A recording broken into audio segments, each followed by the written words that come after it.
Então, nós vamos nos imaginando um laço unindo a todos nós em pensamento, em vibração, nesse nosso ideal tão bom e tão amistoso de nos fortalecermos, de trocarmos essas experiências, de refletirmos qual o verdadeiro papel da casa espírita, reconhecer a maravilha do que é a codificação, os seus ensinamentos, e é nessa proposta tão fraterna que nós hoje nos sentimos felizes, agradecidos por essa troca de experiência com um amigo tão querido, com um trabalho diferenciado que vem fazendo. E nós temos a certeza, com a presença da espiritualidade sempre o amparando, indo, e nós nessa oportunidade também de bebermos nessa fonte, que é essa alegria, que é esse ideal que nos une,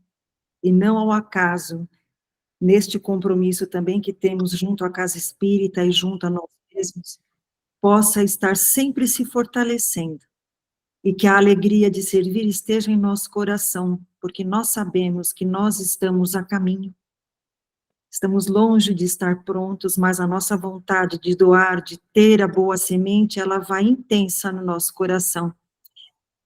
E aqui vamos nós, mais uma vez, nessa caminhada, que o André receba o nosso carinho, o nosso reconhecimento, da importância dele estar conosco, trazendo tudo o que ele tem de conhecimento, ou uma parte, mas nos contagiando, também com a sua vontade, a sua determinação de trabalhar nessa seara da preservação do planeta. Esteja conosco, mestre, equipe espiritual, e que todos sejam bem-vindos nessa oportunidade.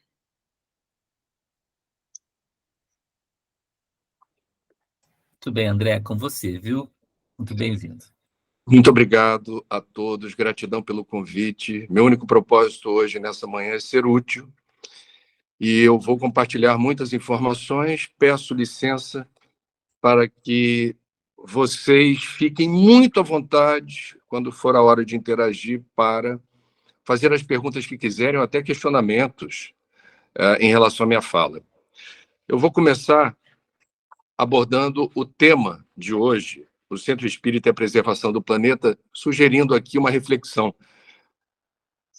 Estamos, na verdade, falando de autopreservação da espécie, porque, a bem da verdade, nós estamos realizando escolhas hoje que depredam as bases de sustentação da vida planetária. Quando a gente fala de aquecimento global, escassez de recursos hídricos, produção monumental de lixo, o espalhamento de substâncias, especialmente aquelas relacionadas à produção agrícola, sem a dosagem adequada, seja de agrotóxico, seja de fertilizante. Quando a gente fala do lançamento de moléculas denominadas transgênicas, que não foram criadas por Deus e podem ser importantes aliadas da humanidade, mas sem o devido licenciamento, elas podem, e já há casos, de problemas que se voltam contra nós. Então, o planeta seguirá em frente de uma forma ou outra. O planeta não depende de nós. Nós dependemos visceralmente do planeta, basicamente. Água potável, solo fértil e ar respirável seria o pacote mínimo de sobrevivência nesse plano.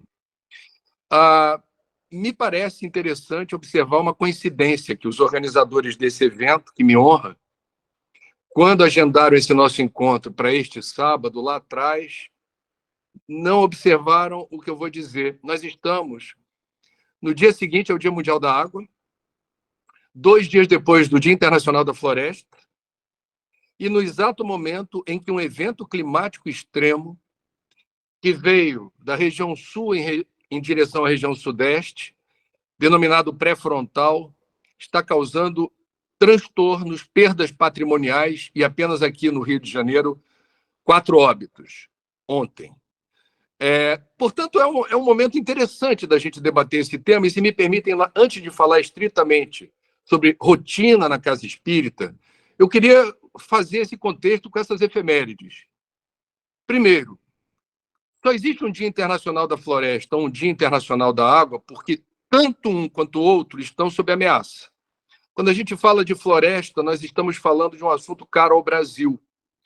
Brasil, Congo e Indonésia são lugares do mundo onde ainda há muita floresta nativa, mas, tragicamente, essa supressão vegetal ocorre em progressão geométrica. E daí? Isso tem implicação sobre biodiversidade, isso tem implicação sobre clima, sobre produção de chuva e tem implicação direta sobre fornecimento de água. Vocês aí em São Paulo e eu aqui no Rio de Janeiro não nos damos conta, mas a água servida pela Mata Atlântica, a partir das nascentes e mananciais que brotam das entranhas desse bioma, abastecem 100 milhões de brasileiros.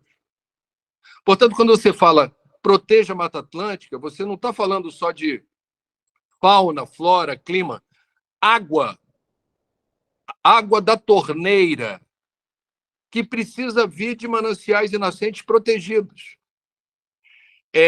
Quando a gente fala de Dia Mundial da Água, a gente está falando de voltando para o Brasil, um país em que, em pleno século XXI, 2024, mais de 90 milhões de pessoas não têm seus excrementos tratados. São 5.122 piscinas olímpicas por dia repletas de esgoto sem tratamento, sendo despejados nos corpos hídricos. Nós temos mercúrio do garimpo ilegal saturando os rios da Amazônia desse metal pesado que compromete as funções motoras e causa graves sequelas neurológicas. Já diagnosticados, eu prefaciei ano passado um livro da Fundação Oswaldo Cruz com dados consolidados de amostragem de sangue, principalmente de comunidades indígenas e ribeirinhas sequeladas. Nós estamos falando de um país onde resíduo de agrotóxico e fertilizante não é tratado pelas estações que potabilizam a água. Não temos tecnologia aqui no Brasil para isso. Ingerimos resíduos de agrotóxico e de fertilizante dependendo da região do Brasil que você tiver. E há uma controvérsia no meio médico sobre o nível de risco que isso representa para a nossa saúde. Há quem diga que isso é desimportante, há quem diga que isso, na linha do tempo, é acumulativo e preocupante. Portanto, meus amigos, eu estou falando de Brasil, que é a maior nação espírita do mundo. Então, nós estamos no lugar do mundo que concentra o maior estoque de vida catalogada pela ciência, tanto no reino vegetal quanto no reino animal. Há algumas leituras espíritas de que o Brasil cumpriria uma função importante no mundo de regeneração, a partir também, não apenas isso, do provimento dos serviços ambientais a partir dos seus ecossistemas. Pois bem, nós não estamos, se isso for verdade, honrando nesta encarnação, no nosso período de tempo, um compromisso ético que é muito claro, que eu chamaria de inquilinato espiritual. A lei do inquilinato, todo mundo sabe qual é, você não é dono do imóvel, mas você aluga. No contrato está lá, e o dono diz: cuida bem do que não lhe pertence. Quando você deixar esse imóvel, é obrigação sua deixá-lo, no mínimo, nas mesmas condições em que eu lhe confiei. Nós estamos com o desafio, esse é um desafio ético, por princípio, de não desencarnar entregando um planeta em piores condições de navegabilidade do que nós herdamos. Essa é uma questão ética em estrito senso, né? E aí a gente vai aqui abordar o que me parece ser a inevitabilidade das instituições espíritas, as casas espíritas principalmente, abordarem um tema que é religioso, é espiritual, é ético na largada. Se nós experimentamos uma crise ambiental e climática sem precedentes na história da humanidade, e essa crise sem precedentes tem a nossa digital e o nosso DNA, ela é causada basicamente por hábitos, comportamentos, estilos de vida e padrões de consumo da nossa espécie, que é a espécie líder, topo da cadeia evolutiva, feita à imagem e semelhança de Deus. Nós não podemos deixar de observar que, se a religião, por princípio, tem a função de nos tornar pessoas melhores e nos reconectar com o Criador, que não criou apenas nós, mas criou a natureza da qual dependemos. E se Deus terceiriza, se Deus delega para a espécie líder, a responsabilidade é quase assim, a tutela desses recursos, nós precisamos debater isso na casa espírita. Não dá para... É um tema inevitável. E isso tem a ver com a dimensão da vida. A religião, por princípio, quando a gente fala, nós somos contra suicídio, contra eutanásia, contra aborto. E temos muitos elementos doutrinários de convicção que sustentam essa posição. As mesmas razões se aplicam no sentido de que a gente deve ter voz e vez na prevenção do ecocídio, que é uma palavra que existe. É uma palavra que começa a ganhar prestígio no arcabouço jurídico. A Bélgica, 2 semanas atrás, se tornou o primeiro país do bloco europeu a tipificar no Código Penal deles crime de ecocídio, que é um crime contra o meio ambiente que tem proporções ou escalas maiores. Aqui no Brasil, se tivéssemos o crime de ecocídio, a Vale e a Braskem, certamente, na minha opinião, seja pelo que houve 2 vezes em Minas, com a destruição das barragens, não foi acidente, foi crime da Vale. Se você pega Braskem em Maceió, com aquele buraco gigantesco que surgiu da sanha de lucro, da extração de sal gema das profundezas de Maceió, do meu ponto de vista, pela escala, pelo impacto, pela voracidade desses crimes ambientais, deveriam ser tipificados como crime de ecocídio. Muito bem. Então, nós precisamos encarar esse assunto porque estamos falando de vida. A doutrina espírita, quando revela as leis que regem a vida e o universo, quando explica o que é Deus, o que é a morte, o que é a relação com o plano espiritual, as muitas moradas do Pai, a base ética da doutrina espírita é a proteção da vida, é a vida em abundância, é a resiliência, a saúde, a prosperidade, a alegria. A crise ambiental e climática sem precedentes na história que experimentamos e que tem a nossa digital, ela compromete esse projeto. O projeto encarnatório. Então, a gente precisa fazer algo. Dentro da casa espírita, é possível, por exemplo, ajustar a grade de palestras, promover os conteúdos relacionados às palestras públicas na direção de saudáveis abordagens que permitam a correlação. Por exemplo, quando você fala de lei de conservação e lei de destruição, 2 das leis morais lá presentes na parte final do Livro dos Espíritos. Essa abordagem abre janelas interessantíssimas de aprofundamento do senso ético nosso enquanto consumidores, cidadãos, eleitores, quer dizer, membros de um grupo. Se você mora num condomínio, você pode participar efetivamente na direção da mudança. Se você tem filhos ou netos na escola, você pode ter algum nível de influência nos conteúdos pedagógicos compartilhados com as crianças que não podem sair das escolas analfabetas ambientais. Isso é crime de lesa planeta. A educação hoje mudou, graças a Deus, e ajustou abordagens didáticas na direção do preparo dessa criança para ser um cidadão consciente e mudar esse estado de coisas que promove a espiral da destruição. Então, vamos lá. Para a gente ter um exemplo. Século XIX. Kardec já tinha sinalizado ali com clareza algo muito precioso para os dias de hoje, quando, na codificação, explica o que seria a lei de conservação, que é essa força imanente da vida em favor da vida, vamos colocar assim resumidamente, e a lei de destruição é curiosa. A lei de destruição, ela é correlata à lei de evolução. Na matéria, nada é estático, tudo é dinâmico, e a evolução implica na destruição das formas. E na lei de evolução, nós vamos ter o aprimoramento, eu diria, a sofisticação dos seres vivos. Alguns progressivamente vão entrando em extinção, vão desaparecendo, outros vão surgindo. Nós mesmos estamos condenados a sermos seres cada vez mais desmaterializados, com menor demanda de alimentação sólida e pesada, e obtendo nutrição por vias, eu diria, mais sofisticadas, que não necessariamente vão demandar ingestão de alimentação pesada e tóxica. Portanto, evolução significa progressivamente o desaparecimento das formas antigas, que não se prestam mais a nós. A natureza vai descartando o que não tem mais utilidade e serventia.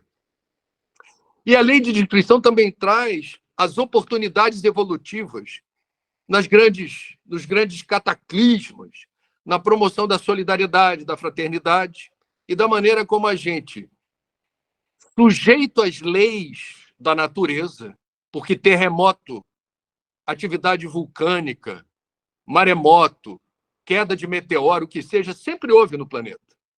Eventualmente, agora, com mais de 8 bilhões de encarnados, isso pode nos atingir, e atinge. E a vida segue, nos dois planos da existência. Então, a lei de destruição aborda aspectos da natureza. A lei de destruição não explica o que houve no Rio Doce a partir do que a Vale promoveu, ou o que houve em Maceió a partir do que a Braskem deixou acontecer. O que eu estou querendo dizer é que não se pode usar a lei moral da destruição para balizar ou sustentar eticamente os equívocos cometidos pela nossa espécie. Ou legitimar a destruição, quando você tem o que houve no Vale Javari, no Rio Grande do Sul, um cataclisma fenomenal que teve lugar no ano passado, sem precedentes, um aguaceiro danado no Rio Grande do Sul. Alguém vai dizer, é a natureza. Bom, se você analisar os alertas dos hidrólogos, os alertas dos climatologistas dizendo as cidades precisam se preparar para eventos climáticos extremos. Rio Grande do Sul e Santa Catarina são porta de entrada de eventos climáticos extremos, porque é o entrechoque do ar mais frio da massa polar com o ar mais quente que vem da Amazônia. Eu não vou entrar por aí, isso é estudo na área da climatologia, mas temos questões que precisam ser resolvidas na área da prevenção. Ignorar a ciência significa precipitar riscos desnecessários, né? E aí, abrindo uma janela, o negacionismo não combina com o espiritismo. O negacionismo científico, por princípio, afronta Kardec no seu legado. O bom senso encarnado era chamado assim porque não negava evidências e entendeu que a metodologia científica seria uma boa ferramenta para codificação. Então, você descartar por preconceito uma tese sem checar as fundamentações da ciência que emprestam valor a essa tese não combina com a doutrina dos espíritos. É importante frisar isso. Então, a lei de destruição, ela se presta a essa questão. Quando a gente fala da lei de conservação, tem a questão 705 do Livro dos Espíritos. Por que a Terra nem sempre ao homem oferece o necessário? Foi uma pergunta do século XIX de Kardec. A resposta é linda e o trecho que eu mais acho interessante diz assim: a Terra ofereceria ao homem sempre o necessário. Se com o necessário soubesse o homem contentar-se. Bingo! Temos aí um mote para discutir dentro da casa espírita o consumismo voraz, que está presente numa cultura. Daqui a pouco tem Páscoa, né? O Brasil se diz um país cristão. Qual é a preocupação da maioria dos cristãos do Brasil na Páscoa? Comprar ovo de chocolate barato. Temos uma questão aí que também macula festejos religiosos como o Natal, que você prioriza. É aquela miscelânea de informações que vão de Papai Noel com árvore, com luzinha chinesa piscando, a uma comilança, né? Que pode ter o seu sentido espiritual. Eu não estou descartando por princípio nada. Você pode botar roupinha de Papai Noel, que não tem nada a ver com a nossa cultura aqui tropical, e foi introduzida muitos séculos depois do advento natalino. Você pode botar árvore piscante de Natal na tua casa e você pode comprar um monte de presente, para dar para todo mundo, se endividando eventualmente, se você acha legal, faz. O que eu estou dizendo é que, não raro, esquece-se do aniversariante. O consumismo é uma questão do nosso tempo. A crise ambiental, basicamente, é causada, num resumo criminoso que eu vou fazer, pelos atuais meios de produção e de consumo. Meios de produção e de consumo. Então, quando a gente, em certa medida, coloca na casa espírita o germe da reflexão a partir do o que eu devo pensar do consumismo? O que é consumo consciente? Que riscos materiais ou ambientais existem na acumulação de bens e posses?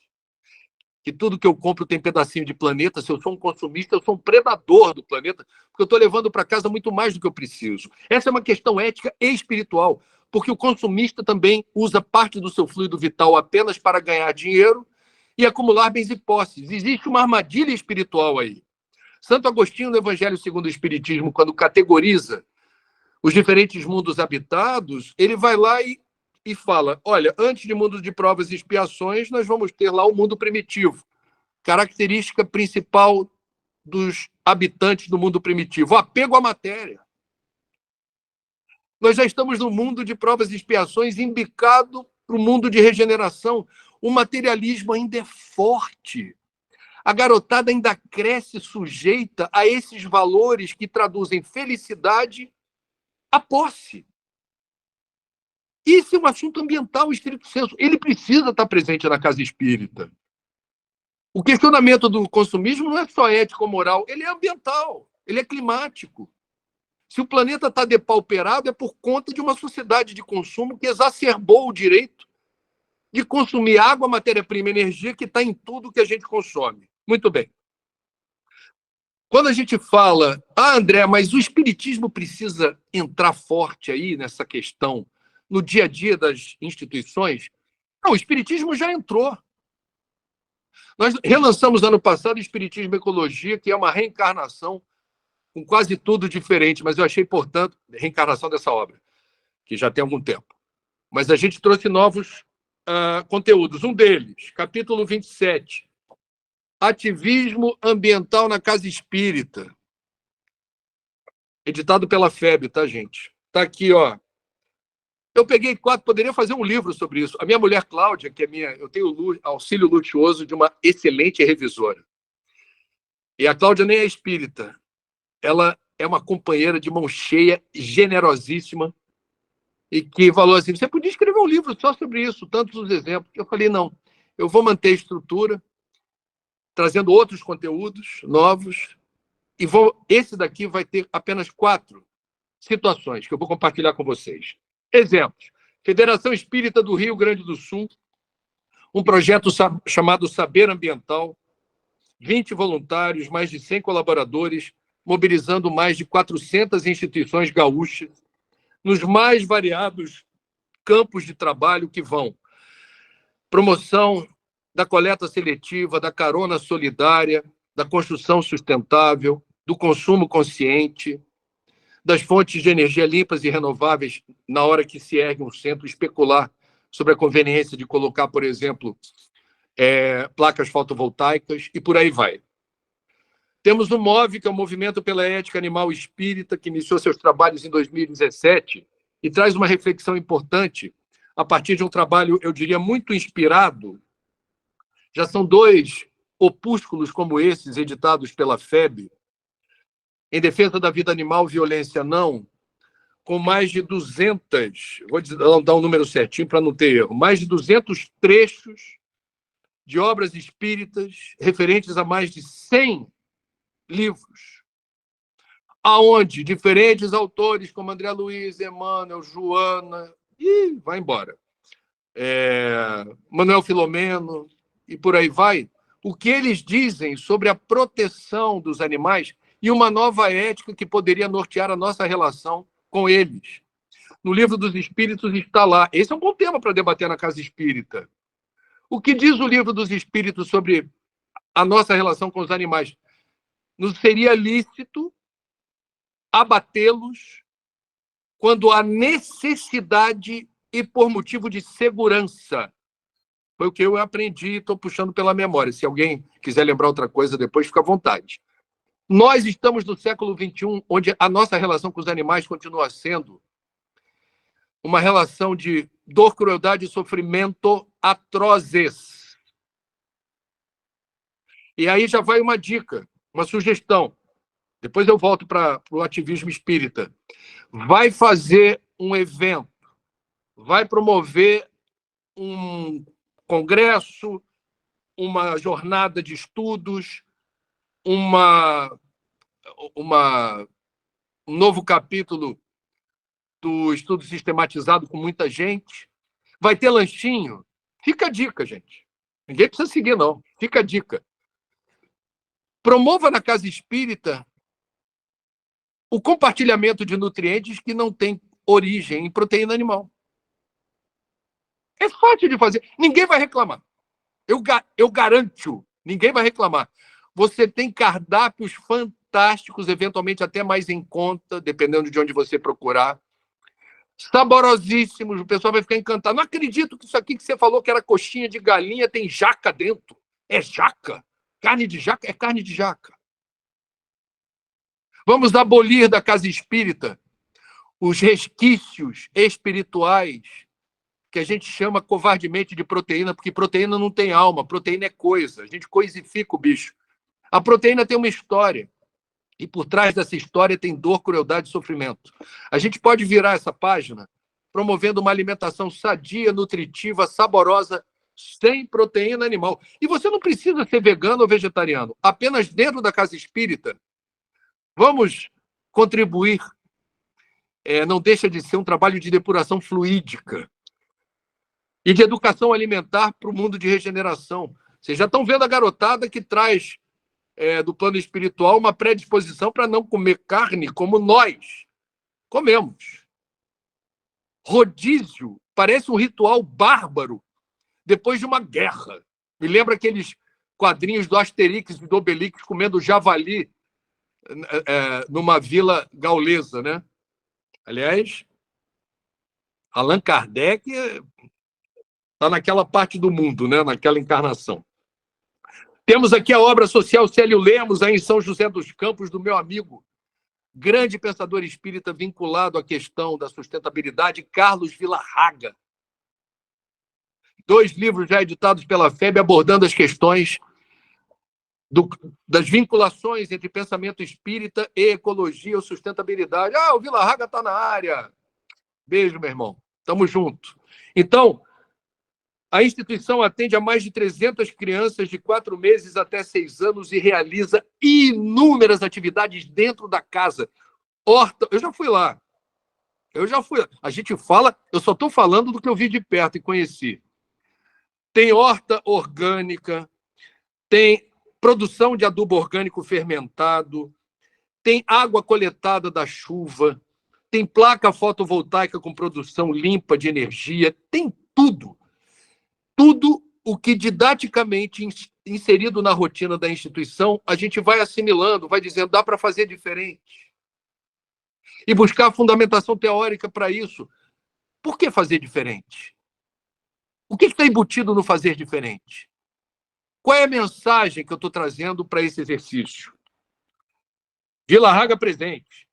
E temos no ano passado a FEB instituindo, a partir de todas as federativas, uma campanha permanente de conscientização ecológica, tentando tangibilizar nas rotinas das instituições espíritas o compromisso do enfrentamento com essa crise ambiental e climática sem precedentes na história.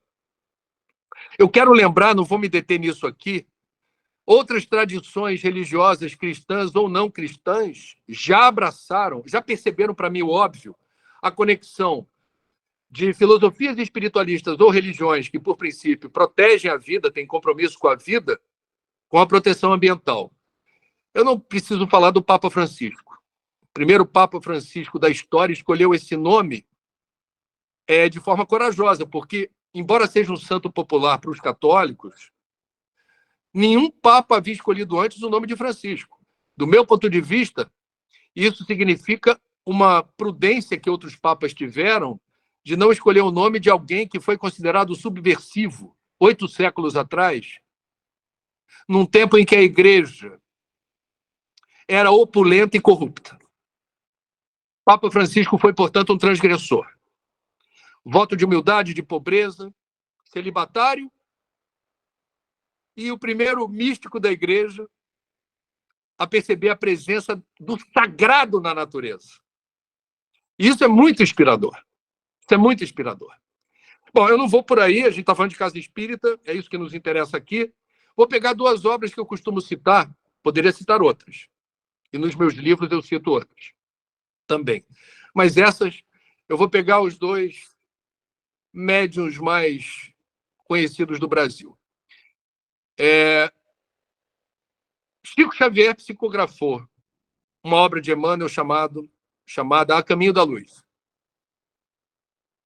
A Caminho da Luz traz, no primeiro capítulo, a gênese planetária, mostrando como Jesus, há aproximadamente 5 bilhões de anos atrás, já era o espírito perfeito e conduziu, fez a regência de um grupo de espíritos perfeitos, uns espíritos de escola, que presidiram os fenômenos que resultaram, porque você não tem atalhos na natureza, as leis da natureza são imutáveis, mas esses espíritos manipularam fluidos e determinaram que aparecesse na nossa galáxia o planeta mais bonito, que é esse que nós estamos. Ele foi feito com muito amor.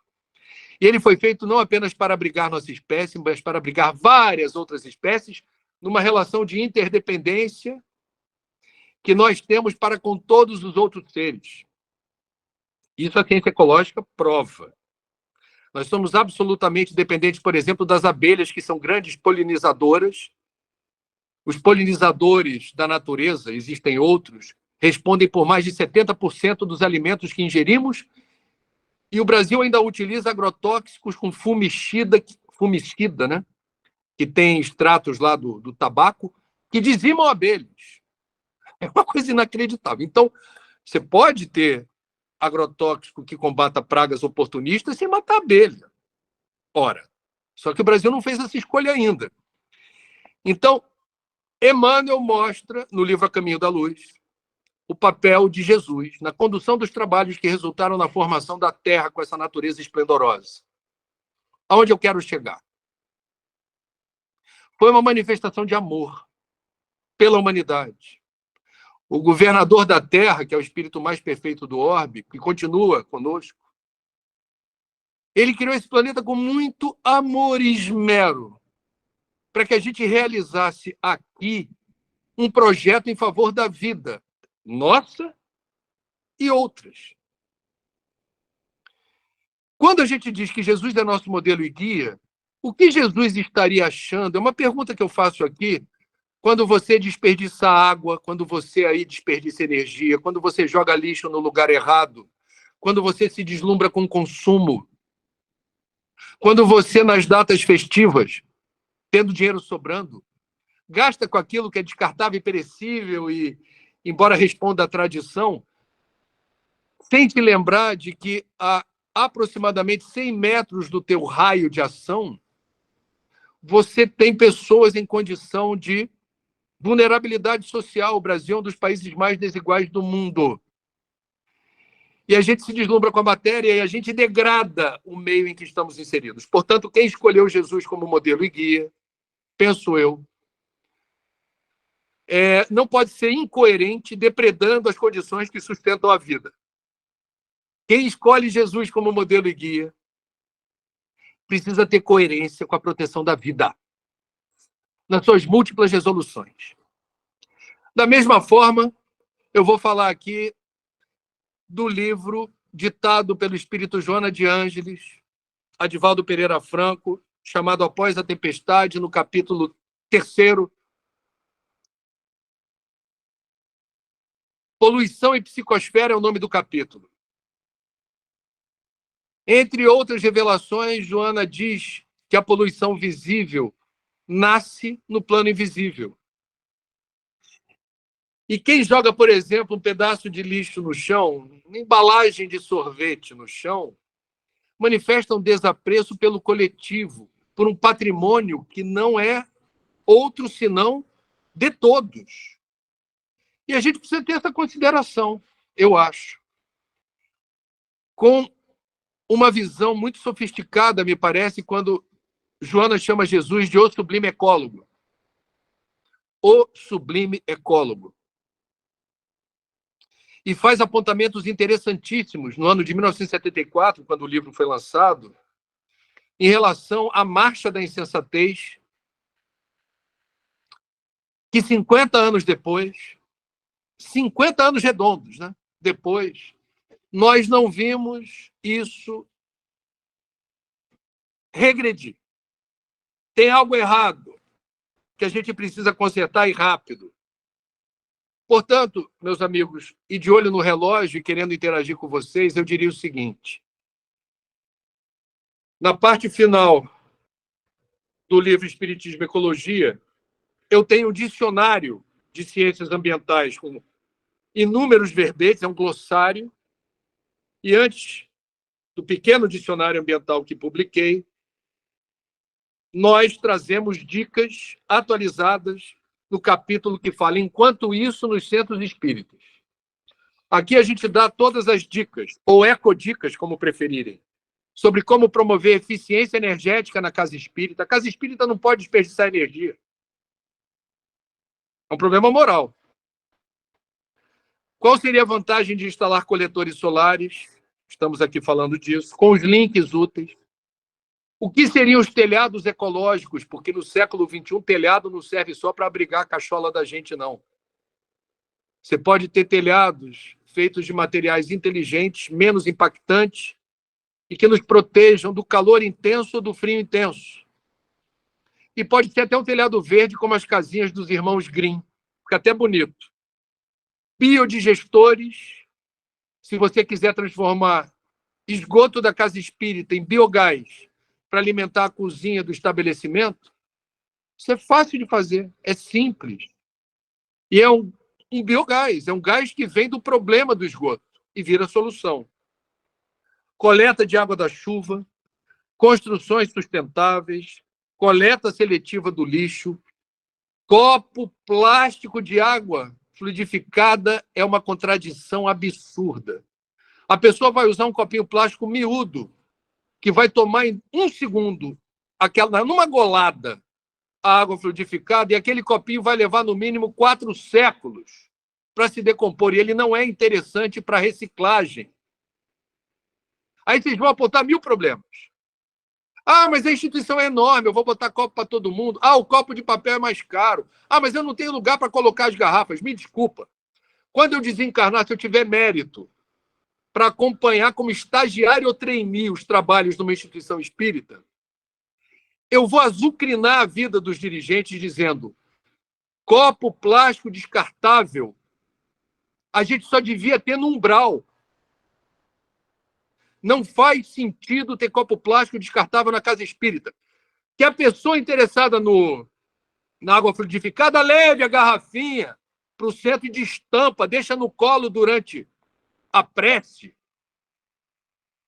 Pelo amor de Deus, na casa espírita, a literatura espírita nos ensina o quê? Não precisa nem ter médium passista. O passe começa quando você entra na casa espírita. Quando você presta atenção na palestra. Agora, nós somos tão materializados, a gente só acredita vendo. É bom ter alguém na frente ali, ó, compartilhando o fluido. Mas o benefício existe mesmo sem o médium passista. Por que você vai agravar o lixo plástico do planeta? Prestem atenção, se quiserem, nos assuntos. Eu botei uma reportagem de 4 minutos no Jornal Nacional sobre microplástico. O pior plástico é aquele que você não vê, que se degradou e virou uma farofa invisível. Ele já está na placenta, ele já está na corrente sanguínea. Aí, na USP, em São Paulo, um trabalho publicado numa revista internacional prestigiada, nos alvéolos pulmonares já tem microplástico. Aí a Casa Espírita vai lá, em nome de Jesus, obrigado, senhor. Toma a aguinha e joga fora o copinho. Com todo respeito. Isso não faz o menor sentido. Coleta de óleo de cozinha para transformação em sabão, obra social.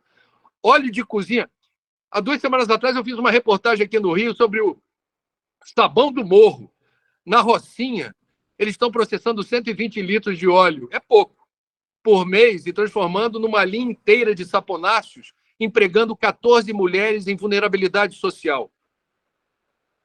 Espancadas em casa, maltratadas por marido, se separaram de forma litigiosa, não têm recursos próprios porque o marido era o provedor, estão ganhando dinheiro transformando óleo de cozinha em sabão. Óleo de cozinha não se mistura com a água. Você frita batata na tua casa, quando você joga no ralo, você está entupindo a tua tubulação progressivamente e esse óleo não se mistura com a água. A estação de tratamento de água não trata isso daí. As compras sustentáveis, o centro vai comprar mobiliário de madeira? Ah, eu gosto de madeira. Compras certificadas, selo verde, senão você está... Ah, ali é baratinho, vou comprar o que é barato. Madeira de desmatamento legal é barata. Não recolhe imposto, não tem rastreabilidade. Transporte sustentável, gente.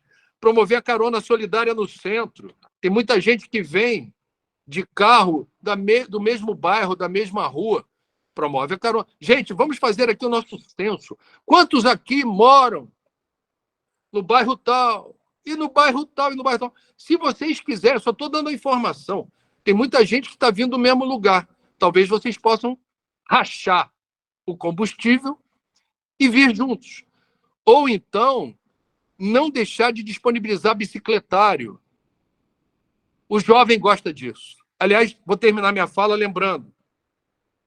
Paulteno estava falando do problema que nós sabemos que existe, de como o espiritismo se tornou, por alguma razão, desinteressante para os jovens. Eles não têm empatia pelas rotinas espíritas, em boa parte do Brasil. Não se identificam com o que acontece na casa espírita. Eu não vou entrar nessa seara, que isso aí é outra palestra, mas enfim. Meio ambiente é um assunto que chega fácil, sem precisar explicar muito, para uma garotada que está vindo ao mundo e, quando começa a entender um pouquinho como é que as coisas funcionam, se depara com um mundo condenado. É um mundo que está esquentando, é um mundo onde a água está faltando, é um mundo onde as florestas estão desaparecendo, é um mundo que tem microplástico. O que é isso? Eu cheguei e já tem tudo isso para mim. Nós precisamos entender o que é eco-ansiedade, que é um termo criado nos Estados Unidos no final da década de 1980 e entrou no dicionário Oxford de língua inglesa em 2021. Eco-ansiedade é uma realidade dos consultórios psicológicos e psiquiátricos. Especialmente os jovens relatam a fobia do mundo acabar, o pânico de faltar água, um medo extremo do aquecimento global agravar enormemente tudo que já é difícil. E, terapeuticamente, a melhor resposta tem sido, segundo os especialistas, eu fiz programa sobre isso, não é negar a gravidade da situação, mas é engajar o jovem dizendo assim, mas ainda há tempo. É possível corrigir esse rumo. Você se sentiria disponível para fazer a diferença em favor de um mundo mais sustentável e resiliente? Eu vou repetir essa mesma proposta para vocês, enquanto dirigentes e pessoas importantes nas instituições que vocês conduzem e administram ou frequentam. O que está ao nosso alcance para fazer da nossa casa no universo um lugar melhor. Porque se a gente fala de paz e da implantação de cultura de paz, lembrem disso. Não há paz onde haja escassez. Não há paz onde falta comida, onde falta água, onde o ar é ruim para respirar, onde os problemas de saúde se agigantam e as pessoas não encontram as melhores rotas terapêuticas públicas e gratuitas. Não há paz onde o meio ambiente está degradado, depredado e destruído. Que Jesus, nosso modelo e guia, criador da natureza, que Francisco, o grande proponente do resgate do sagrado no meio ambiente, inspirem os trabalhos que poderão acontecer no estado mais rico e populoso do Brasil, portanto, o estado que mais consome água, matéria-prima e energia. Porque ser estado rico e grande produtor tem uma demanda enorme de pedacinho de natureza. Que a gente consiga dar essa virada.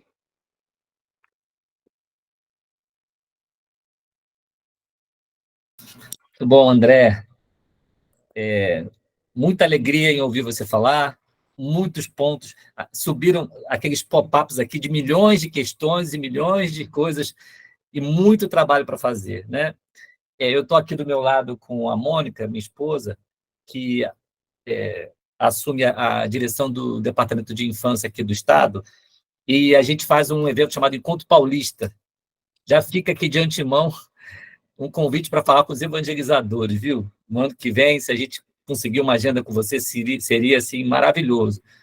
Eu imagino, e aí eu quero ouvir você nesse sentido também, que, às vezes, com o mais velho, com o adulto, é difícil, às vezes, tratar esse tema. É mais fácil com o jovem, com a criança. E a Miriam Duzzi, que é a diretora de infância da FEB, ela me chamou a atenção por uma fala do Dr. Bezerra.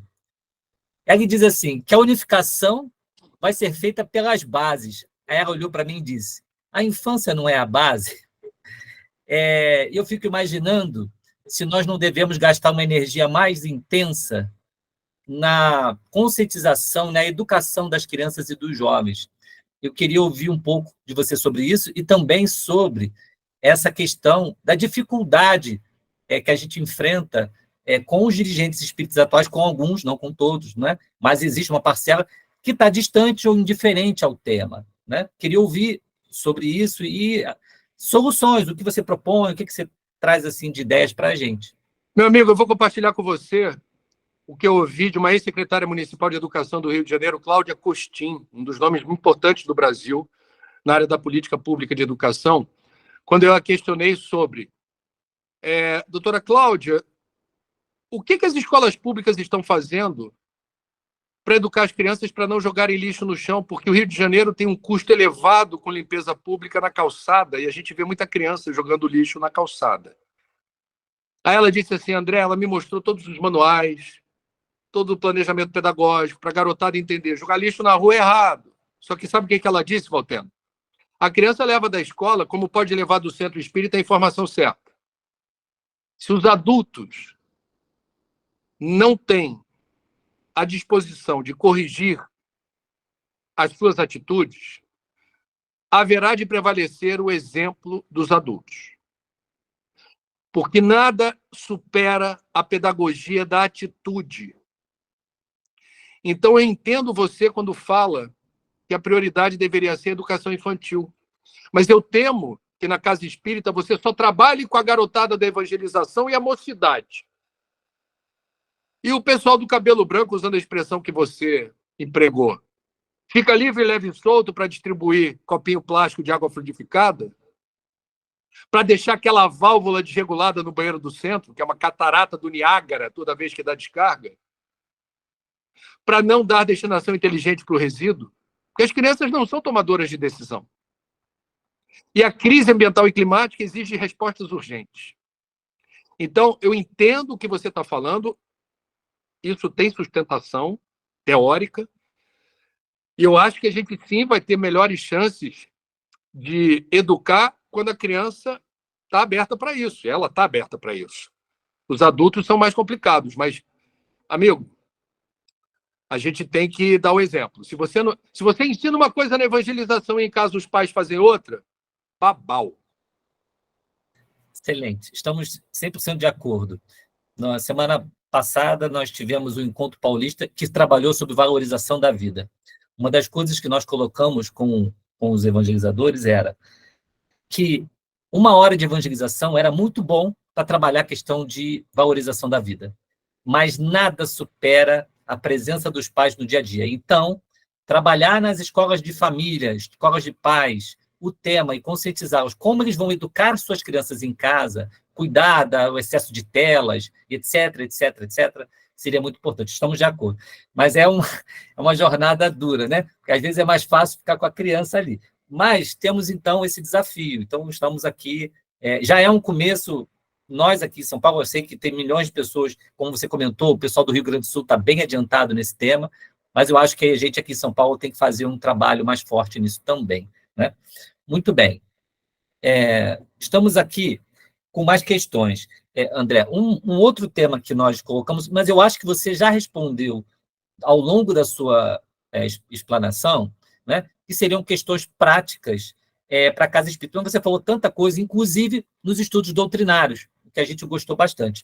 Tem mais algum ponto que você quer trazer de questões práticas no sentido do que o centro espírita pode fazer nos estudos doutrinários, por exemplo? Porque às vezes a gente pega um roteiro de ESD, não sei se você conhece, existem umas apostilas, né? E a gente combatia isso no Rio de Janeiro, quando eu estava no Rio, a equipe gostava de fazer programas personalizados. E eu acho que, às vezes, a gente fica muito restrito e não consegue fazer as associações da atualidade com a doutrina. Você pode trazer um pouco sobre isso, porque a gente teria que reformular essas metodologias. Não é acabar com elas, é apenas aprimorá-las, né? A nossa visão. Mas eu queria ouvir você também. Bom, Voltaire, essa é uma questão muito da sensibilidade de cada um. Eu vou dar a minha, já que você perguntou para mim.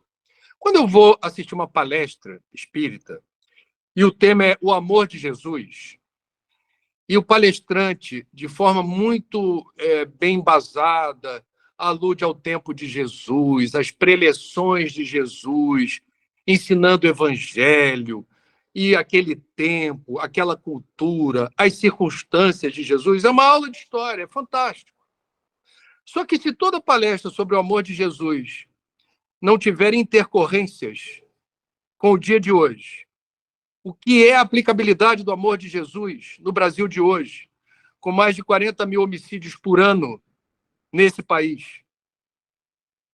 O que é o amor de Jesus num lugar do mundo onde a violência no trânsito é tão voraz e assassina quanto a gente tem testemunhado? O que é o amor de Jesus quando a gente não consegue escutar o outro, porque o outro pensa diferente em relação a qualquer assunto, principalmente política? Cadê o amor de Jesus? Quando a gente legitima as diferenças e não as sinergias. Então, veja, contextualizar o conteúdo é fundamental. Eu dei aqui alguns exemplos durante a minha fala. Pegar questões alusivas às leis morais, pegar aspectos... Por exemplo, você pode especular sobre o que seria o mundo de regeneração. Então, você vai explicar, não é um mundo perfeito, ainda haverá dor e sofrimento, mas numa outra gradação. Tudo isso é interessante. Em algum momento, a gente vai ter que falar. O mundo de regeneração, para ser chamado assim, precisa ser um mundo mais evoluído na dinâmica que estabelecemos com o meio que nos cerca. A gente... No Espiritismo e Ecologia, eu faço essa indagação dizendo assim, a espiritualidade maior, quando explica o que é mundo de regeneração, fala claramente nos termos assim, éticos e morais. Nas muitas moradas do Pai, essa categoria de mundo tem, eu diria, uma banda ética e moral, digamos assim, uma prevalência de um comportamento ético e moral que a gente consegue prever. O que a espiritualidade não revela com detalhe? Qual será o estado físico, químico, biológico, ecológico desse planeta a partir do advento do mundo de regeneração? Do meu ponto de vista, essa é uma especulação, é perfeitamente possível imaginar, e esse é um bom tema para a palestra, mundo de regeneração. Como é que fica tudo, e coloca tudo, a questão ambiental também? Porque existe a possibilidade da gente viver num mundo mais evoluído ético e moralmente e destroçado ambientalmente. Porque Deus delega, Deus terceiriza. Ação e reação é uma lei da natureza. A gente pode herdar no mundo de regeneração a hercúlea tarefa de limpar a sujeira colossal que a gente está determinando no planeta hoje. Gastar fortunas no resgate da fertilidade do solo exaurido por muita química para a obtenção de lucros em cada safra exponenciais, né? Limpar a água. Como é que a gente reconfigura o software do planeta abalado pelo vírus da nossa ganância e da nossa cobiça.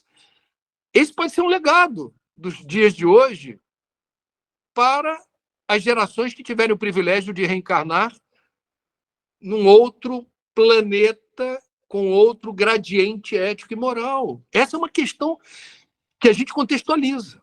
Você está falando de mundo de regeneração, um termo que vem do século XIX. E você está contextualizando também com as variáveis socioambientais. Excelente. Muito bom, meu amigo. Eu vou abrir agora a palavra para algumas pessoas que levantaram a mão. Então, vou começar com o seu Ayrton. Vou liberar os microfones. Ayrton, pode falar, por gentileza. Pedindo a todos, né, que ao uso da palavra sejamos bem diretos na pergunta, tá bom? Obrigado. Bom dia a todos, parabéns ao André pela palestra e aos organizadores pelo convite feito. Eu tenho uma afirmação e uma pergunta. Eu queria que ele comentasse a afirmação e a pergunta, né? A afirmação é a seguinte: a consciência da necessidade da preservação ambiental evolui com os progressos morais, intelectuais e espirituais dos encarnados. E aí a pergunta seria: as condições adversas do meio ambiente não são expiações que temos que passar e efeitos das ações que praticamos? E é isso. Deixa eu voltar aqui que eu recebi uma ligação. Vocês estão me vendo? Está tudo ok? Voltou. Obrigado, desculpa. A questão é ótima e ela vai demandar aqui um cuidado meu na resposta, no seguinte sentido. Sem dúvida alguma, a evolução do conhecimento, da ética e da moral determinam outros padrões de conduta e isso alcança a nossa relação com o meio ambiente, concordo com você. Quando você fala que a crise ambiental seria uma expiação, eu tenho aqui uma colocação a fazer. Certamente, na curva de aprendizagem da humanidade, os dissabores da crise ambiental causados, os dissabores por nós, podem ser entendidos assim, é lei de causa e efeito, eu estou colhendo o que eu semeei. Até aí eu vou entender como a dinâmica da natureza no capítulo da evolução. O que eu não consigo entender e legitimar é quando todas as evidências apontam na direção da necessidade da mudança e a gente não muda. Aí não é expiação, não. Vamos lá. Homicídio culposo, homicídio doloso. Não é a minha área, tá? Peço vênia aqui. Peço vênia para quem for da área do direito me corrigir se o exemplo não for cabível. O que é homicídio culposo? Eu matei alguém sem querer. Eu tomei alguns golinhos a mais, cometi a imprudência de dirigir, atropelei uma pessoa, ela morreu. Eu prestei socorro, mas no teste do bafômetro eu dancei e o juiz entendeu que houve ali um crime. Eu cometi um crime, embora tenha ficado claro que eu não tinha intenção. Culposo. O doloso é o seguinte: eu enchi a cara, todos os meus amigos no bar falaram. Gente, eu não bebo não, tá? Estou dando esse exemplo aleatoriamente. Eu sou caretinho, eu sou irritantemente careta, nem cerveja. Mas a vida é dura. Eu encho a cara, eu já tenho ficha na polícia por acidentes de trânsito que eu me envolvi. Todos os meus amigos no bar falavam: você não vai dirigir, você não está em condição de dirigir. Aí eu pego a chave e digo assim: eu quero que se exploda. Eu não respondo por mim. Entro no carro e venho a determinar o óbito de alguém. As testemunhas viram, o garçom do bar viu, todo mundo viu, as câmeras filmaram, eu vou lá e atropelo uma pessoa a 200 km por hora. Provavelmente o juiz vai dizer: é homicídio doloso, porque você tinha toda a informação necessária para escolher outra coisa e não escolheu. Você se expôs desnecessariamente ao risco, não só a você, a sua integridade física, mas a dos outros. É doloso. Então, desculpa o exemplo. Foi o Ari, né, que me perguntou? Foi o seu Ayrton. Aí, desculpa. Então, senhor Ayrton, desculpa se o exemplo não é perfeito, mas eu diria o seguinte: até determinado momento, a gente pode considerar que nós estamos colhendo o que semeamos, mas com todos os elementos de aprendizagem à mesa. Tipo assim, eu já sei que eu estou errando. Eu já sei que se eu persistir nesse caminho vai ser pior. É hora de mudar. Se você não muda, não é expiação, não, é burrice. É crime de lesa planeta. É agravamento da consciência. É a consciência latejando. Você está afrontando a vida. Você está dilapidando as condições que sustentam a vida em equilíbrio. E conscientemente. Conscientemente. Há dolo. a dolo. Muito bom, André. Muito obrigado. Vou passar agora para... aqui está o nome Lua do Crochê. Pode dar seu nome para a gente? Você quer falar? Você levantou a mão. Sim, meu nome é Lucinete, mas pode me chamar de Luci. Eu levantei a mão lá com relação à questão da educação. Realmente eu trabalho na área de educação e na escola a gente trabalha tudo isso. A criança na escola, ela pratica tudo isso, mas ela na rua, ela não pratica, em casa ela não pratica, porque a educação do pai é assim. E agora, com relação à fala, essa última fala aí, qualquer crime por atropelamento pelo o motorista estar bêbado, ele é chamado crime doloso, ele não vai ser imputado como culposo, mesmo que ele diga que pegou o carro e não tinha intenção de atropelar, mas se ele estava bêbado, automaticamente ele é imputado como crime doloso, tá bom? Obrigada, viu, pessoal? E eu só levantei a mão também sobre a educação e para falar meu nome, porque não deu para falar no momento que eu entrei. Tá bom, muito obrigado, Luci. Bem-vinda. Agora eu vou passar para o Vladimir. Tudo bom, amigo? Bom dia, André. Excelente o tema abordado e faz muita falta nas casas espíritas. André, você falou sobre a preservação ou abstenção da alimentação animal, né? Eu já fiz algumas pesquisas e não cheguei a uma conclusão clara. Se hoje temos proteína suficiente para a subsistência da humanidade, não tendo a proteína animal. Já em seguida, como ficaria, né, se nós não nos abstivéssemos da proteína animal, o equilíbrio da vida animal e seus subprodutos? É uma pergunta talvez difícil, mas queria ouvi-lo.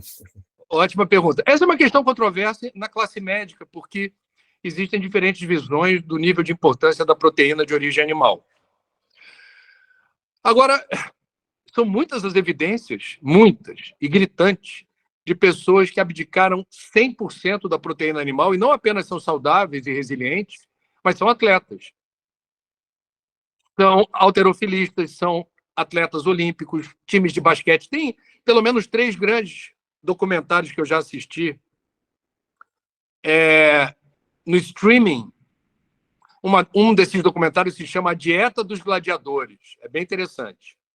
Mostrando como pessoas que têm atividade física intensa, principalmente com produção de massa muscular exuberante, né? Você precisa de muita proteína, mas não ingerem proteína de origem animal. A minha filha mais nova é vegana, ela vai bem, graças a Deus. Já tomou essa decisão há alguns anos. Obviamente, Vladimir, cada caso... Aí você pergunta a minha opinião, e eu vou falar sem autoridade médica ou científica. Com base em evidências, o que me parece? Cada caso é um caso.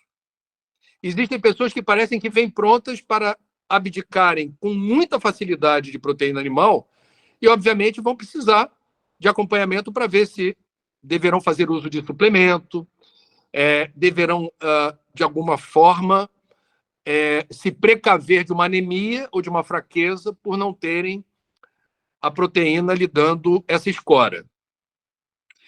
E há outras pessoas que têm mais dificuldade de abdicar da proteína, mas aí eu queria falar em primeira pessoa, eu vou dar o meu exemplo aqui, que não é um bom exemplo, é apenas um exemplo. Eu reduzi drasticamente o consumo de proteína animal, minha meta era reduzir 100%, eu ainda não consegui. Por quê? Porque eu gosto. Carne de boi, raramente, muito, muito raramente. O peixe ainda está lá. O franguinho, igualmente, de forma rarefeita. E eu me julgo uma pessoa saudável, faço um acompanhamento médico regular e acho que se eu tiver mais força de vontade, eu consigo reduzir ainda mais. Agora, você pergunta da questão, eu diria, sistêmica, né? Se a gente viver numa sociedade que abdicou da carne, acho que a tua pergunta teve esse escopo. Como é que fica esse freio de arrumação? Eu compararia a transição energética, Vladimir. A gente está precisando sair de queima de combustível fóssil urgentemente para fontes renováveis. Acho que você está acompanhando esse debate. principal vilão do clima é a queima progressiva de petróleo, carvão mineral e gás. E aí as alternativas são várias. Você tem solar, eólica, hidrogênio verde, geotérmica, maremotriz. E você vai ter biodiesel, etanol de milho ou de cana, e vai embora. Muito bem. Não se faz isso da noite para o dia. Então, isso está, inclusive, num livro psicografado pelo Chico, em que Emmanuel exatamente aponta essa necessidade de respeitar certas estruturas da economia que não podem ser demolidas de um dia para o outro. A transição energética é um desafio do tamanho da transição alimentar, meu amigo. Aliás, eu vou dar spoiler do Cidades e Soluções de daqui a 2 semanas. Anteontem eu fui a Cachoeiras de Macacu, aqui no estado do Rio, ver de perto uma das 350 unidades de produção de larva de inseto para a produção de proteína, que já está sendo transformada em ração animal. É larva de mosca, cultivada em laboratório, limpinha, e tem a larvinha viva, tem a larvinha desidratada. Eu comi as duas, porque repórter tem que dizer o que é e o que não é. Elas não têm gosto. Aqui no Rio, essa empresa, que investiu 5 milhões de reais para fazer essa linha de montagem, e a maior e pioneira está em São Paulo, em Piracicaba, a gente vai mostrar as duas. Aqui do Rio já fornece para o Aquario, o aquário do Rio de Janeiro, em caráter experimental. O que eu estou querendo dizer é o seguinte: se você pesquisar, Vladimir, os estudos da FAO, o Fundo da ONU para Agricultura e Alimentação, faça essa pesquisa depois da live, que é interessante. Eles estão dizendo o seguinte: a progressão, o crescimento populacional deve se estabilizar em 2050 entre 9 bilhões e meio e 10 bilhões de pessoas. Todas vão precisar de proteína. Não haverá proteína animal para todas elas. Então, já há o fomento para a busca de proteína nos insetos, nas algas marinhas e outras fontes. Então, já não é uma questão de índole, sabe? Você diz assim, eu não quero comer proteína animal porque há muita dor, crueldade e sofrimento. É uma necessidade. Não tem pasto, não tem terra, planeta suficiente para todo mundo comer um bifinho. Então, é uma conclusão rápida. Aliás, a cultura de não ingestão de proteína animal é prevalente no mundo. A maior parte dos encarnados não faz uso de carne. E a alimentação por inseto ou por alga é algo fabuloso, que já faz parte de outras culturas. Aqui há um nojinho. Mas, olha, eu gostei, viu? Se botar um salzinho, na desidratada, a viva eu não gostei, não. Mas a desidratada, um salzinho, molho shoyu. No México, eles servem, né? Larvas fritas e gafanhotos fritos. Né? Eu já comi no México. Comi na China, lá tem a Rua dos Turistas, eles botam escorpião, aranha. É feio de ver. Mas é a cultura, é bem interessante. Bom, eu queria fazer um parênteses aqui. Bom, essa live de hoje está dando muitos assuntos, né? Com muito cuidado, né? Eu queria colocar para a nossa equipe, porque a gente tem um tema que eu gostei muito da provocação do André em relação à questão do alimento, e esse seria interessante nós fazermos um trabalho de estudo na obra espírita, né? Tem muita coisa bacana sobre isso, questões que o Chico enfrentou, né? A orientação dos espíritos para que não se trabalhasse ainda esse tema da questão de comer carne ou não, por causa da indústria e de todo o impacto que teria, mas as coisas estão mudando, tem uma onda nova, né? A gente vê essa questão do veganismo muito forte, não é por acaso, mas a gente não quer pronunciar nenhuma opinião em relação a isso, como se fosse em nome da doutrina, então nós queremos estudar, queremos compartilhar, e como o nosso grupo faz sempre, nunca com a pretensão de trazer a verdade, mas que a gente consiga estudar e cada um vai tirar o melhor que achar dos estudos. Tá? Então, esse tema deve ser tratado ao longo do ano, bem interessante. Obrigado, André, pela provocação, muito bom, muito bom. Bom, aqui na sequência eu vou abrir para o Eduardo. Bom, a gente talvez não consiga ter todas as pessoas, tá, gente? Eu vou fazer na sequência e a gente vai ter que terminar a reunião na hora certinha. Eduardo, é com você, pode perguntar. Bom dia, obrigado ao André pela presença. André, eu sou engenheiro civil de formação, e na minha época, lá no começo dos anos 90, não tinha engenharia ambiental.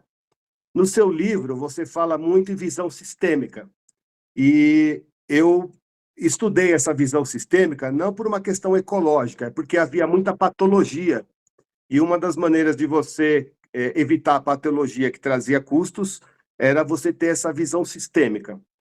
Trazendo para a Casa Espírita, você falou de palestra, e a Casa Espírita, ela instiga muito as pessoas a estudarem.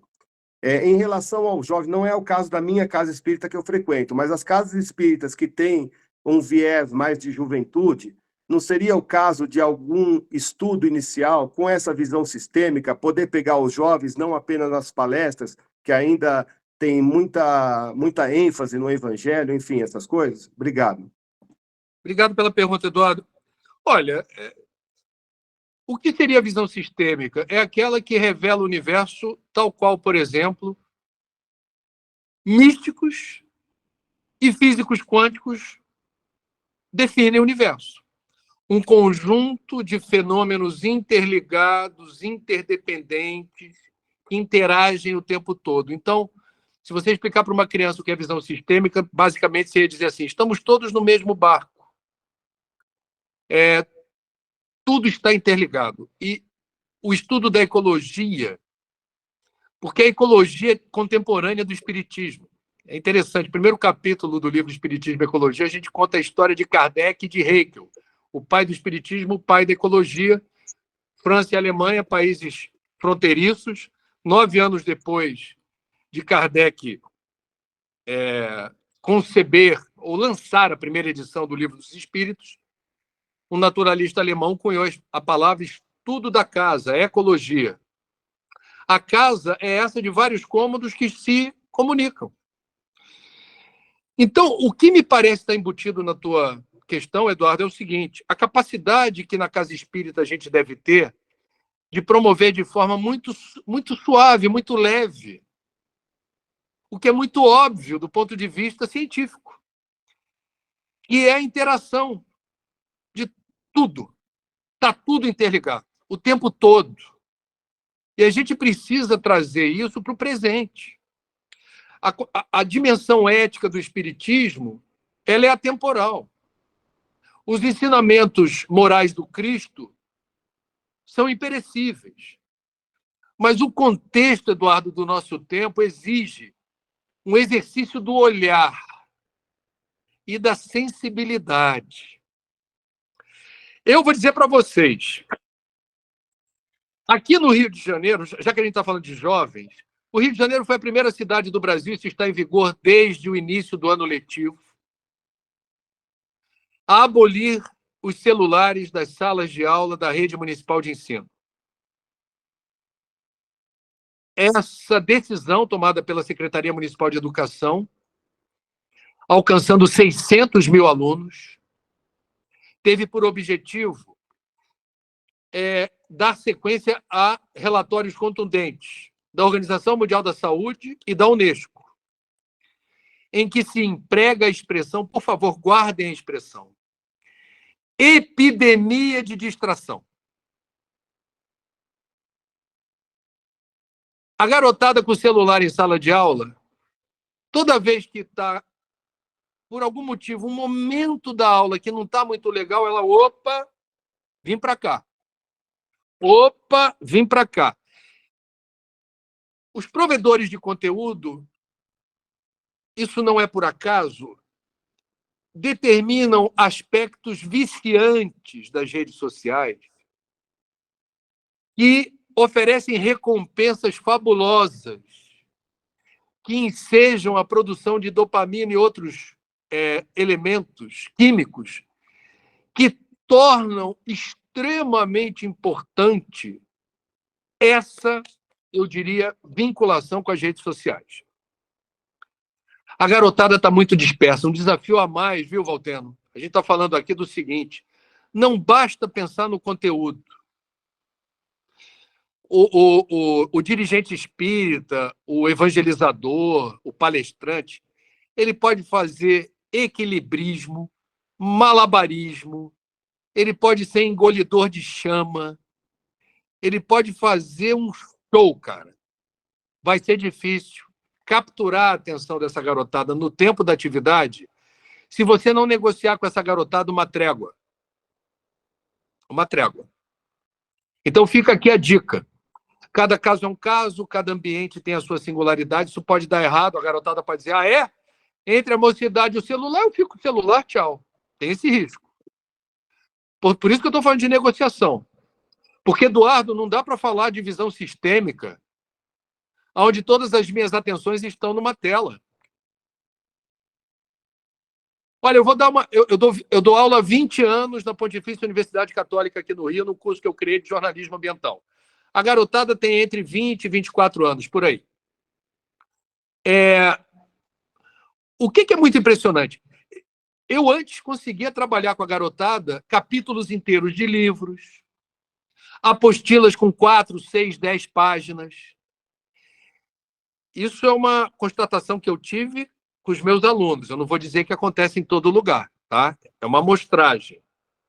O nível de atenção, a capacidade de você interpretar texto e de fazer digressões sobre o texto lido reduziu-se drasticamente nessas 2 décadas. Isso é dramático no jornalismo, porque a gente é um contador de história. Você tem que entender o que você está falando, senão você vira um papagaio. Você só reproduz. Não tem aí o mérito do jornalismo como função social. Então, você veja, Eduardo, a tua pergunta é pertinente em Seja Reflexões sobre o desafio de pensar sistemicamente.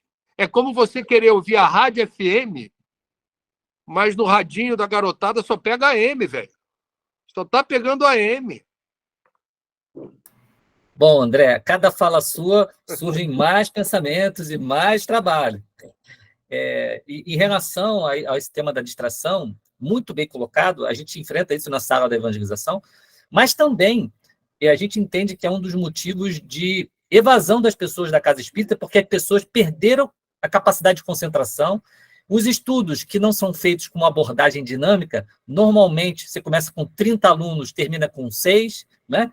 É preciso mudar também a maneira como a gente estuda o espiritismo, trazendo movimentos assim interativos, dinâmicos, com abordagem dinâmica, usando recursos, aí dando cambalhota, engolindo espada, o que você colocou, fazendo teatro, fazendo sensibilizações, enfim. Então, isso é um trabalho que a gente deve fazer também, não só com a criança e com o jovem, eu diria que também com os adultos que também não conseguem mais se concentrar como antes, né? Muito bom ponto.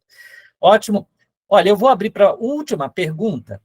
Eu vou abrir para a Silvia. Silvia, muito direta aqui ao ponto. E aí depois nós vamos fazer uma finalização. Eu lamento ter que cortar os demais que estão na fila, mas a gente vai seguir a sequência do relógio, tá bom? Silvia, pode falar, por favor. Bom dia, pessoal. Apenas um testemunho. Eu tenho aqui em casa um livro chamado Dieta Vegana para Atletas, que é uma linha de pensamento de uns cardiologistas americanos fantástica. E o quanto a alimentação vegana e as hortaliças, elas recuperam o corpo de um atleta muito mais rapidamente do que a proteína animal. Eu sou vegetariana há 20 anos, né?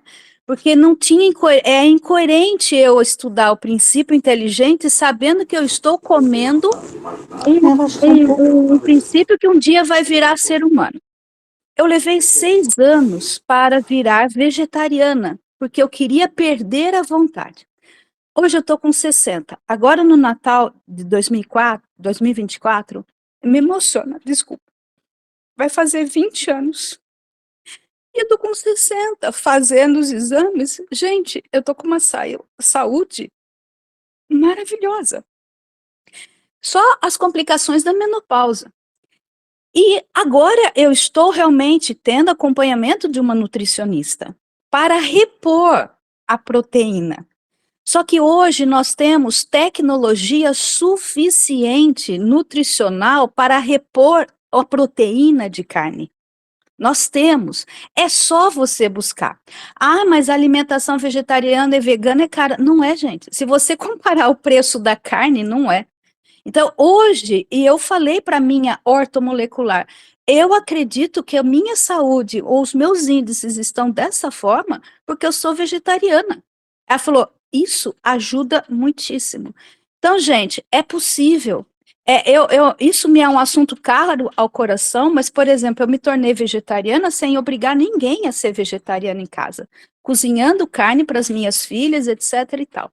Então, gente, é possível, tem literatura, tem conhecimento, tem formas, e aí a pessoa fala assim, às vezes eu falo, eu sou vegetariana. Nossa, mas o que que você come? Todo o resto que a natureza proporciona. E realmente, André, a gente vai numa confraternização da casa espírita, a única coisa que eu consigo comer é bolinha de queijo. Porque todo o resto vai carne. É isso daí, gente. Obrigada pela atenção. Obrigada pelo espaço. Isso é um assunto muito caro ao meu coração. Eu falo, ninguém precisa morrer para me alimentar. Se eu não conseguir nada nessa vida em termos de evolução, pelo menos isso eu consegui. Obrigada. Oh, coisa linda. Valtera, não vou nem comentar. Tá lindo esse depoimento, viu? Estou até emocionado aqui. O tempo é teu, Valtera, porque aqui eu já estou, cara, por tua conta. Se você quiser fazer mais uma pergunta ou abrir para quem está na fila, a gente não ser deselegante, você decide, tá? Tem alguém aí que pulou de alegria. Cláudia, pode falar. Obrigado, André. Mas então nós vamos dar aqui 10 minutinhos, tá bom, gente? Para não abusar muito. Tá, Cláudia, muito obrigada. Bom dia a todos. Bom, meu nome é Cláudia, sou aqui de São Bernardo do Campo, e contrariando aí todos os segmentos, né, das conversas até então, eu sou costureira. E já estão me chamando também de acumuladora, porque eu não consigo me dispor dos retalhos dos tecidos. É uma preocupação muito grande da minha parte, eu já não tenho mais onde colocar retalhos na minha casa, porque, assim, alguns eu consigo transformar e tudo mais, e outros não, e eu não sei realmente onde descartar isso. Infelizmente, assim, a gente vê que os planos de governos municipais, eles não dão, né, muita ênfase para esse tipo de coleta, né? Então, eu gostaria de saber de você se existe alguma coisa a respeito dessa coleta para resíduos têxteis, né? Eu sei que existe em grandes, assim, em fábricas e tudo mais, mas para mim, por exemplo, que sou uma pequena, né, produtora aí de lixo, eu gostaria de saber se existe alguma coisa. É essa a minha pergunta. Obrigado, Cláudia. Vamos lá, por partes. Em primeiro lugar, já existem empresas grandes do setor têxtil que, preocupadas em seguir a cartilha da sustentabilidade naquela agenda ESG, promovem a coleta de resíduos têxteis, tá? Eu preciso saber, você fez uma pergunta muito objetiva que diz respeito, por exemplo, aonde você está em São Paulo, eu não sei se eu vou conseguir te dar esse norte. Eu sugeriria a você que fizesse essa pesquisa sobre coleta de retalhos, lixo têxtil, destinação inteligente de resíduo de roupa, para ver se você, pela internet, fazendo uma boa pesquisa, chega lá. Se você não chegar, o Valteno pode nos aproximar e eu vejo como é que eu posso ajudar de longe. Uma outra questão que me parece interessante e desafiadora, e desculpa a expressão em inglês, eu sou um defensor do vernáculo que a gente usa aqui, detesto a forma como lojas, empresas vão se chamando o tempo todo em inglês. Eu trabalho na Global News. É complicado. Então, vamos lá. Upcycling, quer dizer, a transformação de raspas e restos em produtos exclusivos. A palavra exclusiva é interessante porque abre o apetite de quem consome roupa. E você fala assim, isso aqui é de retalho, isso aqui é raspas e mas só tem essa peça no mundo, no universo. E você pode aplicar um preço interessante se a peça for jeitosa e bem feita. Então, a gente está produzindo aí a economia circular, esse é o nome que se dá. Agora, o setor têxtil, a indústria da moda, precisa estar presente na pauta e nos assuntos da mocidade, porque tem a ver com consumismo, porque a moda ela vive da renovação do guarda-roupa, da cor da moda. 2024 é fúcsia. Aí quem não tem fúcsia no armário se sente démodé. Olha a expressão aí. Kardec diria isso. Je suis désolé, je suis démodé.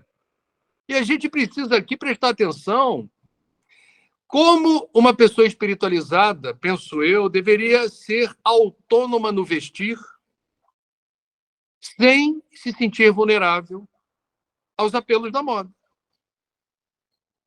Esse é o básico do básico. E a gente vai ver esses apelos vorazes que alcançam principalmente a garotada, e isso vai derivando em outros probleminhas, que é: o que você quer fazer quando crescer? Você vai trabalhar com o quê? Em boa parte dos casos, a garotada diz assim: não me importa exatamente qual seja, eu não estou priorizando vocação, eu quero isso aqui. Mas quer isso aqui para quê? Para comprar tudo o que eu quero comprar. Eu quero ter muita coisa. Isso tem a ver com... Por isso que eu estou falando, lei de conservação, a questão 705, o consumo consciente, o consumo sustentável. Gente, se o Kardec se manifestasse hoje aqui numa mesa e a gente tivesse perguntado: Kardec, que perguntas você faria se a codificação fosse hoje? Esse é um bom tema para a mocidade, esse é um bom tema para a palestra pública. Se a codificação ocorresse no ano da graça de 2024, que outras perguntas, eventualmente... A maior parte das perguntas alude a questões imperecíveis, eternas, permaneceriam. Mas Kardec faria que outras indagações? Eu acho que ele entraria de sola na questão climática, ambiental, do consumismo. Poderia falar, eventualmente, dos riscos do consumo voraz de informação virtual, né? Do entretenimento das telas e os riscos espirituais disso. Porque a garotada não é boba, não. Se você vem com esse papo, cuidado com as telas, já ouvi isso aí, já sei o que é. Não, a gente está falando de espiritual, cara. A gente está falando o que significa passar 9, 10, 11 horas na frente da telinha. Quem é a tua companhia espiritual? Não é o teu guia ou mentor. Muito bom. A programação desse ano está ficando completa, cumprida. Muito bem. Ótimo, André, muito bom. Vou abrir, então, aqui para a Heloísa. Bem-vinda. Pode falar, Heloísa.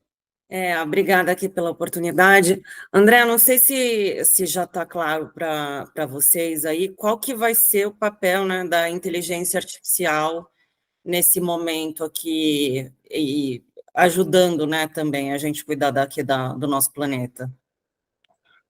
Olha, Heloísa, para mim, a inteligência artificial hoje, entre nós, como uma tecnologia disponível, guardadas as proporções, se assemelha ao domínio da tecnologia nuclear entre nós.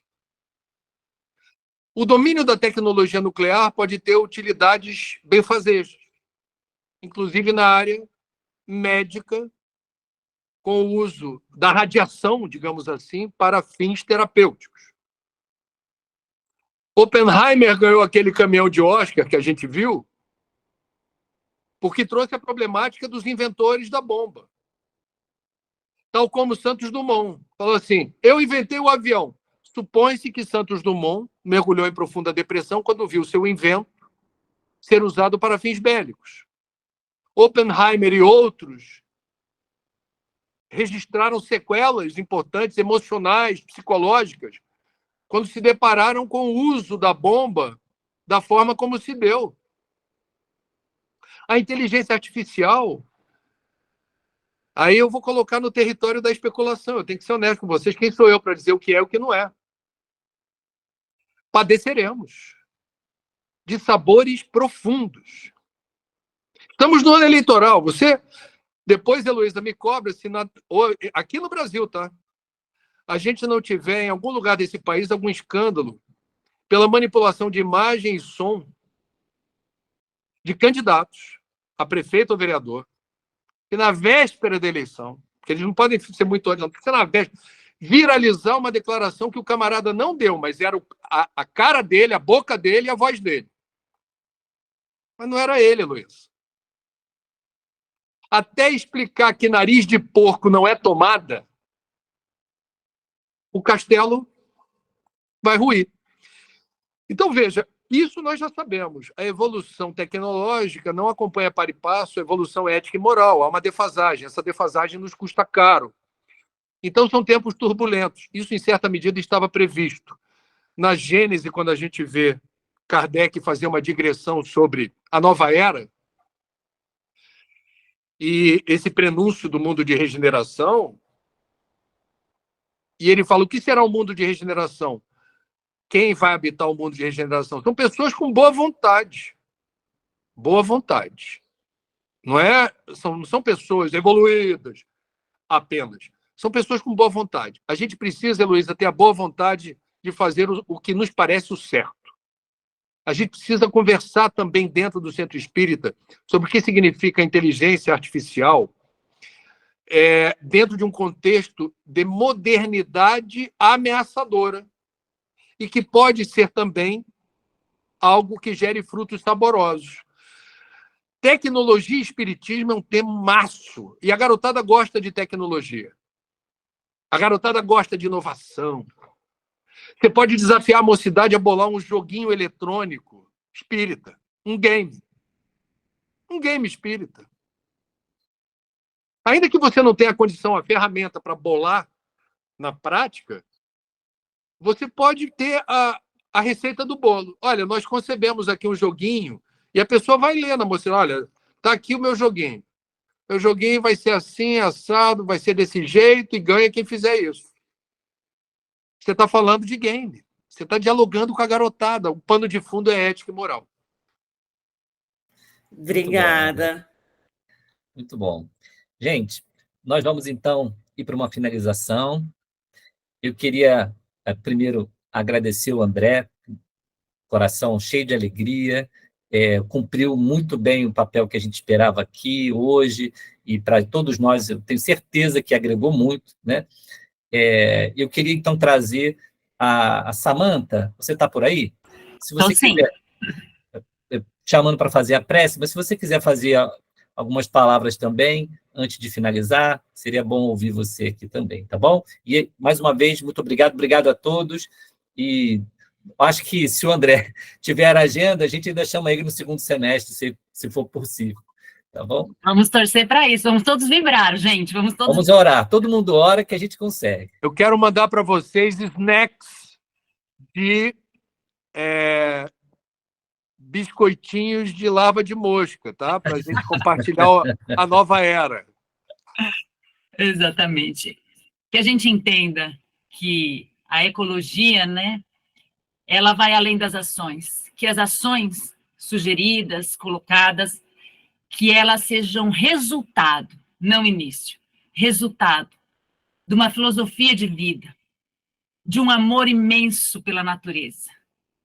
Que a gente não fique na superficialidade, acreditando que pequenas ações superficiais convencem a nossa consciência ainda lidadora e chantagista, que não temos outra palavra, mas que possamos caminhar para uma reformulação intensa, onde a ecologia e o amor seja vivenciado e sentido, e as ações sejam consequências dessa conscientização, para não cairmos jamais na superficialidade que muitas vezes vemos ser a armadilha da doutrina espírita e de tantas outras atividades.